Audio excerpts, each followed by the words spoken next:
Will I be lonely walking the Camino? It's a very common question for new pilgrims, people planning their first Camino. And my answer is, maybe not, but maybe, sometimes.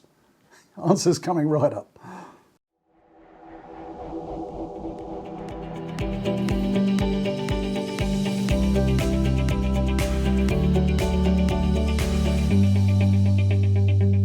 So I think loneliness is a very common fear for first-time pilgrims.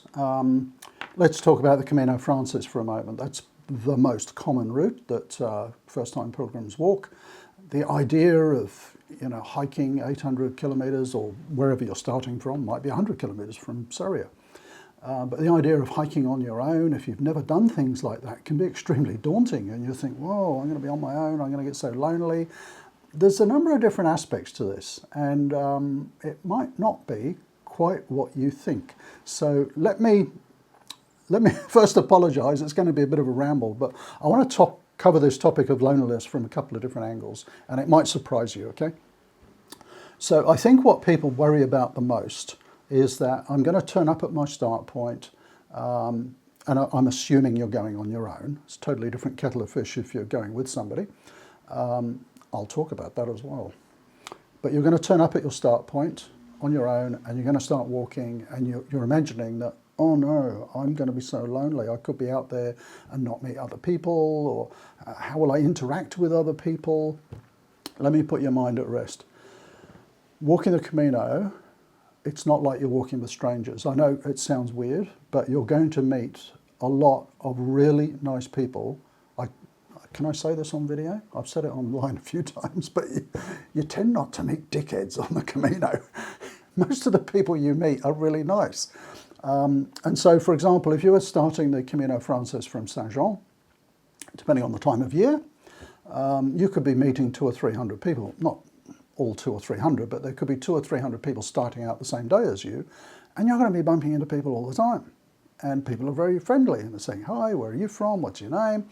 Generally, on the first day of a popular Camino, like the Camino Frances or the Camino Portuguese, you will have met people. You will have met some really nice people, and you may meet people that you want to hang out with for the rest of your Camino. That happens a lot. It's very common, and the common term for that is meeting your Camino family. So you're meeting some complete strangers who you really connect with and get on with, and you kind of just hang out together. I don't want to digress too much, but this is one of the dangers with walking with a person, in other words, traveling to the Camino together with somebody or a group and deciding to walk together, because you don't know if you're compatible unless you've done this sort of thing together before. So I've walked with my wife Pat a couple of times. We're not that compatible walking a Camino. I mean, we make it work, but Pat likes sort of creature comforts more than I do. So where we stay is a particular thing for her. I don't really mind. I tend to walk longer distances than her, so I have to slow down. And so the manner in which people walk their Caminos is very different. And one of the magical things that you find with just meeting complete strangers on the Camino is that you kind of fall in with people who are doing their Camino in the same way that you are, staying in the same kind of places, walking the same sort of speeds and distances. It's not something that's forced. It's not something that you can force. It just happens. You happen to be walking along a path, bumping into lots of other cool people, you're striking up conversations, and you kind of hang out with people that you click with. So loneliness from that sense, no, you're never really going to be that lonely on a popular route like the Camino Frances. Let me just tell a quick story about my very first Camino Frances, which was in 2015.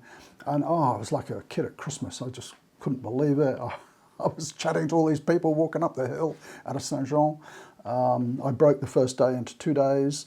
And then so my second day, I was walking down to Roncesvalles, and there's two routes down to Roncesvalles. As you come down off the Pyrenees, you can go straight down through the trees, or you can go right and follow the hillside, which is less slippery route. It's an easier route. So I was going along there, and I couldn't see anyone else. I walked with people coming up the hill, but after that split, I was totally on my own, and I just loved it. And I can remember sitting down by a tree and thinking, this is kind of solitude 101 for beginners, isn't it? You know, it's like going on a retreat on your own, but there's people around you. Because I knew that about 10 minutes behind me, there was another couple coming along, and I knew that 10 minutes ahead of me, there were some other people. So you kind of get that magical sense of solitude and being alone to think and so on, but without actually feeling lonely. So that's an interesting sort of element to it as well.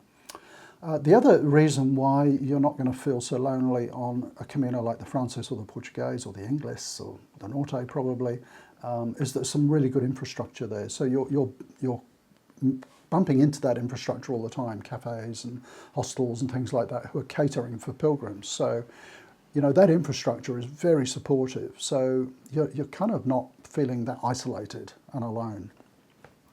The Via de la Plata, different route, that I was walking last year is a totally different kettle of fish. So I didn't see another pilgrim for the first week. Did I feel lonely? No, I absolutely loved it. To be alone in nature, you know, in the middle of nowhere, I'd just sit on a rock and glory at the countryside. I actually love being alone when I'm walking, and I don't feel lonely anytime when I'm walking. I don't know why that is. I suppose, you know, you're bumping into locals occasionally, you're seeing the wildlife along the way. I just love that feeling of solitude. It's a magical part of the Camino for me, so I don't feel lonely walking. But I do feel lonely. So this is where you've got that sort of flip side of the coin.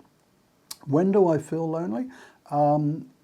Not when I'm walking, but in the evenings, maybe when I'm relaxing. So again, on a more remote Camino, it could be that I'm the only person staying in the accommodation. I'm going to contradict myself here now because I've just had this flashback to staying in an albergue in Villa Vieja. Is that what you call it? I think just the other side of Ponferrada on the Camino Invierno. And it's this wonderful albergue on the top of a mountain, and I was the only person there, and there was no staff or anything. So I let myself in with a key code. I had the whole place to myself. I cooked a meal. I didn't feel that lonely because the views were so stunning, and I was just in awe of the whole place. It might have been nice to share a meal with somebody, but I didn't feel lonely that evening. But it's generally, if I'm going to feel lonely, it tends to be in the evenings where it's nice to perhaps have someone to chat to and, you know, share things that you've experienced on your journey and stuff like that. That's where it's really nice, meeting other pilgrims and getting to know them and hear their stories and that kind of stuff. But I don't feel the need for that when I'm walking. You know, I like my space and solitude, but it's nice to have that in the evenings. So actually on my last Camino on the Via de la Plata, I thought I'd be walking on my own most of the time, but I walked on my own for the first week, and then I met a lovely couple from Australia and walked with them for 7 or 10 days. And then I met a couple of great guys from the US, you know who you are, and walked with them for about 10 days. And then at Ponferrada, I branched off onto the Camino Invierno and walked totally on my own for about 14 days and loved that. Just me and nature, and of course the hosts at the accommodation in the evenings and so on. So where is this ramble going? It's to say that you may not feel lonely in the way that you expect you will feel lonely. Of course, this is a very personal thing, and you know, we are all different. But yeah, it is so personal, isn't it? I've never felt lonely walking, but I have felt lonely sort of at the end of the day, and particularly, as what's that saying? Never so lonely as in a crowd. That's when I feel lonely.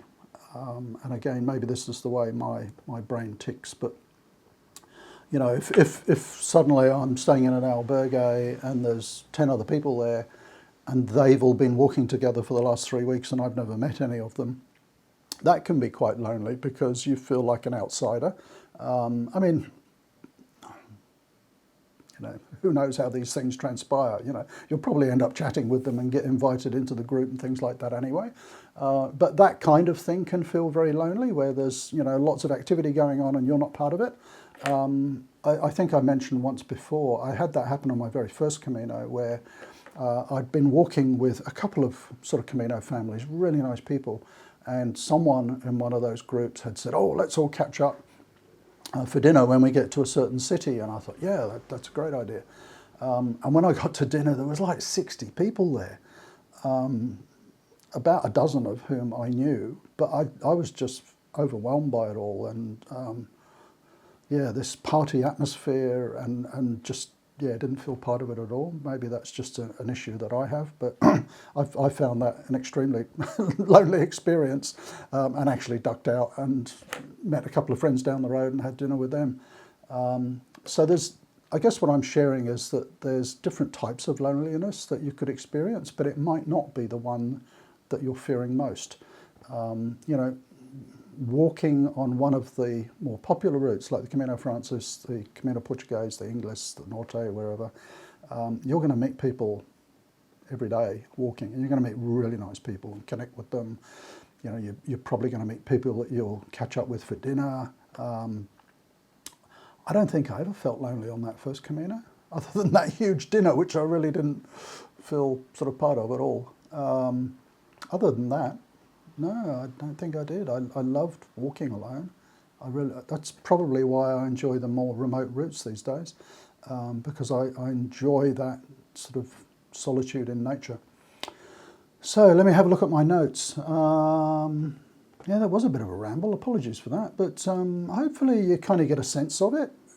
Maybe you've got some comments that you'd like to add down below about, you know, loneliness. What sort of situations have you felt really lonely, or what are some of the things you're worried about maybe in your first Camino related to sort of loneliness and that kind of stuff. And you know, I'll be happy to answer all of those and maybe shoot another video which will be less of a ramble. But anyway, that was the topic for this week. Loneliness on Camino. It's pretty hard to be lonely on Camino, to be honest. Pretty hard. Awesome people, awesome nature, very supportive environment. If you're worried about it, get out there and walk your Camino. Bye for now.